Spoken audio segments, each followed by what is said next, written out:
নির্বাচনের আগে অনাকাঙ্ক্ষিত পরিস্থিতি এড়াতে বিদেশিদের জন্য অন অ্যারাইভাল ভিসা সাময়িকভাবে বন্ধের সিদ্ধান্ত নেওয়া হয়েছে বলে জানিয়েছেন পররাষ্ট্র উপদেষ্টা মোহাম্মদ তৌহিদ হোসেন। তিনি বলেন, যাদের বাংলাদেশে আসার প্রয়োজন রয়েছে তারা আগেই ভিসা নিয়ে আসবেন।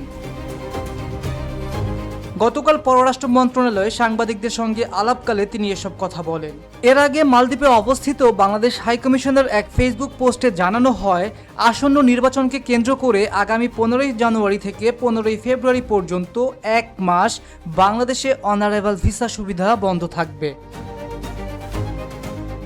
ভারতীয়দের জন্য বাংলাদেশে ভিসা পুনরায় চালু করা হবে কিনা এমন প্রশ্নের জবাবে পররাষ্ট্র উপদেষ্টা জানান, নিরাপত্তাজনিত কারণে বর্তমানে ভারতীয়দের জন্য ভিসা কার্যক্রম বন্ধ রাখা হয়েছে।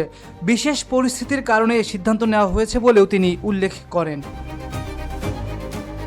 পাকিস্তানের সঙ্গে সম্পর্ক প্রসঙ্গে মোহাম্মদ তৌহিদ হোসেন বলেন, দুই দেশের মধ্যে স্বাভাবিক সম্পর্ক প্রতিষ্ঠার চেষ্টা চলছে।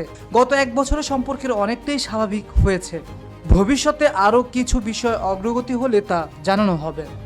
আকাশ সাদ, ডেস্ক রিপোর্ট।